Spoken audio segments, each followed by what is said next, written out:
Indian building Congress के इस कार्यक्रम में जितने लोग वक्ता आए, बिहार के विभिन्न बिल्डिंग के बारे में उन्होंने जिक्र किया। और हम इतना जरूर कह सकते हैं कि ऐसा कोई टेक्नोलॉजी नहीं है जिसका उपयोग आज के डेट में बिहार सरकार और बिहार के बिल्डिंग डिपार्टमेंट नहीं कर रहा। और हम तो शुक्रगुजार हैं अशोक चौधरी जी के, रवि जी के, कि बड़े अच्छे ढंग से और बड़े लगन के साथ जो बिहार के जो चैप्टर है और ये कार्यक्रम को इन्होंने आयोजित किया है। और काफी सेशन होगा आगे, आप लोगों का लंबा दिन होगा, 2 दिन होगा। तो उसके लिए माननीय मुख्यमंत्री जी ने सलाह भी दी है कि भाई खाली बैठा के ही नहीं रखना है, आप लोगों को थोड़ा 2-4 बिल्डिंग भी घुमा देना है। जो बिहार में अच्छा म्यूजियम बना है, उस म्यूजियम के जो आर्किटेक्ट के साथ जापनीज हो, वहां से जाइएगा पटना नील म्यूजियम, तो एक जापनीज फील जो है आप लोगों को वो जरूर मिलेगा। और यहाँ बिहार में पुराने हेरिटेज साइट्स भी, अभी हम किताब में देख रहे थे, कई हेरिटेज साइट्स का जो है जिक्र किया गया है। तो हमारे पास 2015 में जब हम पहली बार मुख्यमंत्री बने तो बिल्डिंग डिपार्टमेंट मेरे पास ही था। और माननीय मुख्यमंत्री जी की सोच थी कि जहां आज हम कन्वेंशन सेंटर में बैठे हैं, या बगल में बापू सभागार है, या पीछे सभ्यता द्वार है, उस समय काम चल रहा था इसका। और माननीय मुख्यमंत्री जी का उस समय भी कहना था कि भाई जल्द से जल्द जो है ये बनाया जाए। और ये बना है।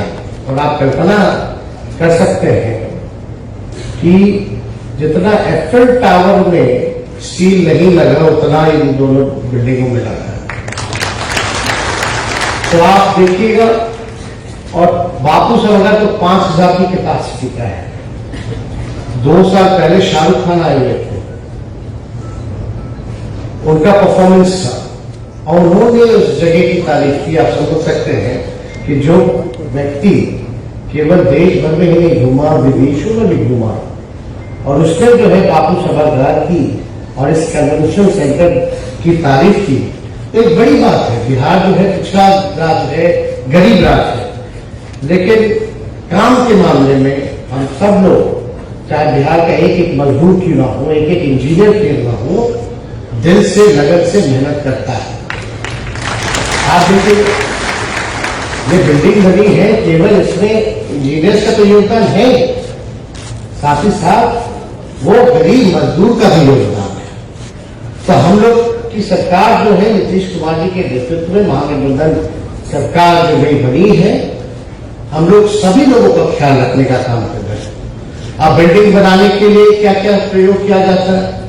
Use of new technology, state of art practices, environmental friendly buildings और कंस्ट्रक्शन होना चाहिए, ताकि हमारे एनवायरमेंट पे कोई असर ना पड़े। आजकल यही जमाना है, एनवायरमेंट को देखते हुए जो है सारा काम किया जाता है। और एंटी अर्थ इफेक्ट जो आपका टेक्नोलॉजी है, उसको भी हम लोगों ने जो है साबित करके दिखाया है, हम लोगों ने बनाया है। अभी बता रहे थे 9 पॉइंट कुछ अगर स्केल भी हो अर्थक्वेक का, तो भी हम लोग जो है बिल्डिंग का कुछ नुकसान नहीं हो सकता।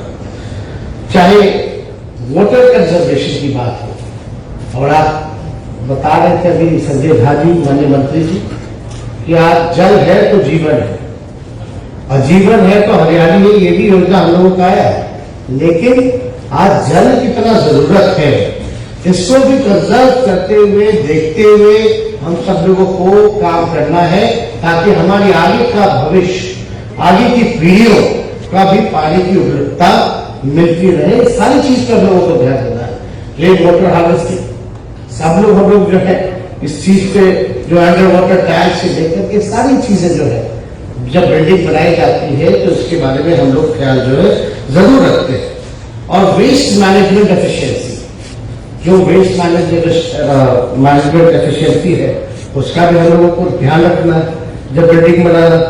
Energy efficiency, reduction of green houses gases, और जरूरी है सेफ्टी और ड्यूरेबिलिटी एंड मेंटेनेंस। इन सारी चीजों का ध्यान हम सब लोगों को जब बिल्डिंग बनाते हैं तो रखने की जरूरत है, और यही नई टेक्नोलॉजी के आधार पर हम लोग काम कर रहे हैं। और हम अर्बन डेवलपमेंट मिनिस्टर भी हैं। बात होगा कि भाई पटना में जमीन नहीं है, कोई ऐसा 5 स्टार होटल नहीं है, और यहां आप देखिएगा पटना की आबादी लगातार बढ़ती जा रही है और शहर फैल रहा है। लेकिन हमारा क्या कोशिश है, सरकार की क्या जिम्मेवारी है? सरकार की ये जिम्मेवारी है कि जब घर बन जाए तो उसके बाद रोड नाले नहीं बनने चाहिए, पोल बिजली का नहीं लगना चाहिए, बल्कि पहले ही हम व्यवस्था कर ले, ऐसा इंफ्रास्ट्रक्चर तैयार कर ले ताकि रोड, बिजली, पानी, नाला पहले पहुंच जाए। अब क्या प्रॉब्लम आता है? अब उस जगह पे नाला बना दिया जाता है, घर जाना बाद में वो रोड जो है ऊपर हो जाता है, नाला ऊपर हो जाता है, घर नीचे हो जाता है, जल जमाव की स्थिति बनी रहती है। तो ऐसे कई प्रॉब्लम्स है। तो हम लोगों का एक लैंड पूलिंग पॉलिसी भी हम लोग लेके आ रहे हैं। जैसे जब इस पर चर्चा जो है चल रही है, और इसको ठीक ठाक कर करके हम लोग बाद में इसको हम लोग इम्प्लीमेंट जरूर करने का काम करेंगे लैंड पूलिंग में। अब आप देखिएगा प्रॉपरली फ्यूचर को देखते हुए शहर का फैलाव जो है एक वेल प्लान मैनर में होना चाहिए। इसको देखते हुए हम लोग सब लोग काम कर रहे हैं। इंडस्ट्री का अलग होगा, इंस्टीट्यूशनल अलग होगा, एजुकेशनल अलग होगा, रेसिडेंशियल अलग होगा, कमर्शियल जो है वो अलग होगा। एक वेल प्लान सिटी में जहां आप देश के जितने मेट्रो सिटी बाहर के देख रहे हैं, वैसी व्यवस्था जो है हम लोग बिहार में अब करने जा रहे हैं। और इस पर बड़ी गंभीरता से एक एक पहलू को हम लोग देखते हुए काम कर रहे हैं, ताकि हमारा जो आगे का 20 साल या 30 साल बाद जो शहर की आबादी होगी, कितना रोड, कौन सा चौड़ीकरण होगा, कितना कौन सा डबल लेन होगा, इन सारी, क्योंकि आरसीडी भी मेरे पास ही है, विभाग की जिम्मेवारी।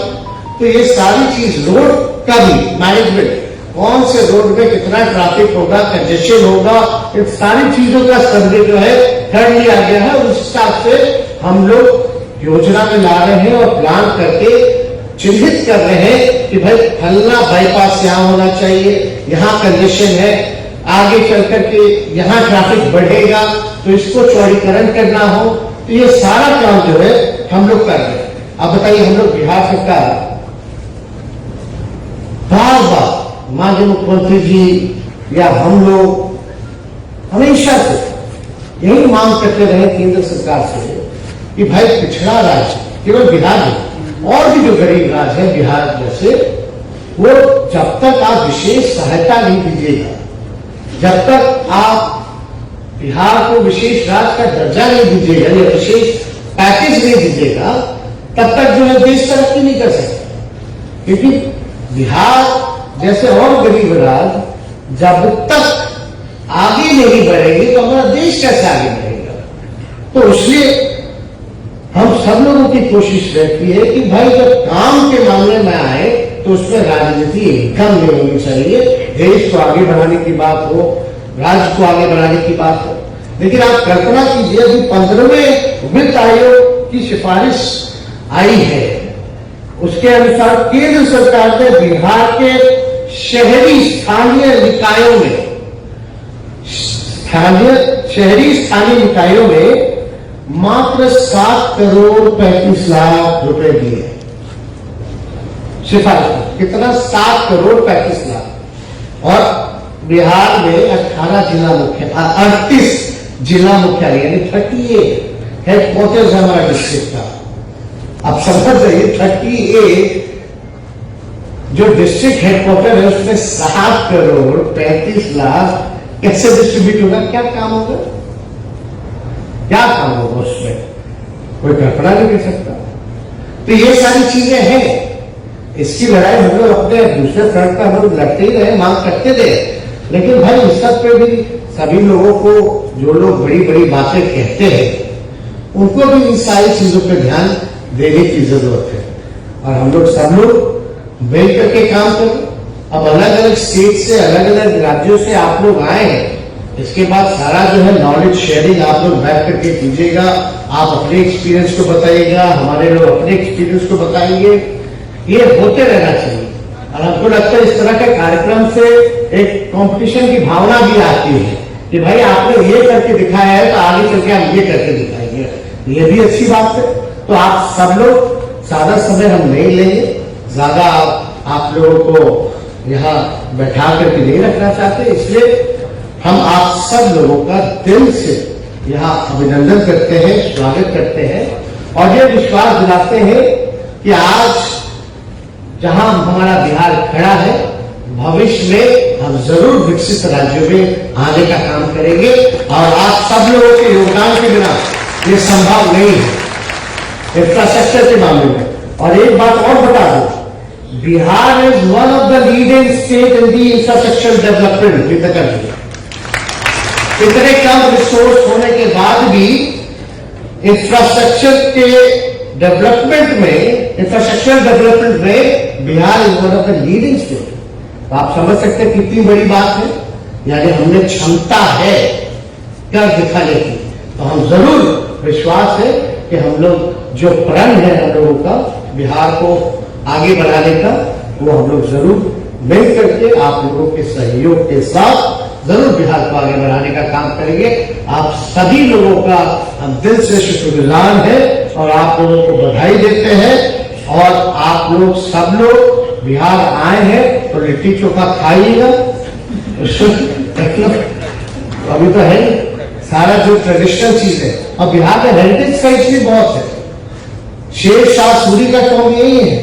आप सोचिए, शेरशाह सूरी ऐसे थे उस जमाने में, जो जीटी रोड जो है, सोचिए यहां से लेकर अफगानिस्तान तक, बंगाल से लेकर अफगानिस्तान तक, क्या सोच हुआ करता था लोगों का।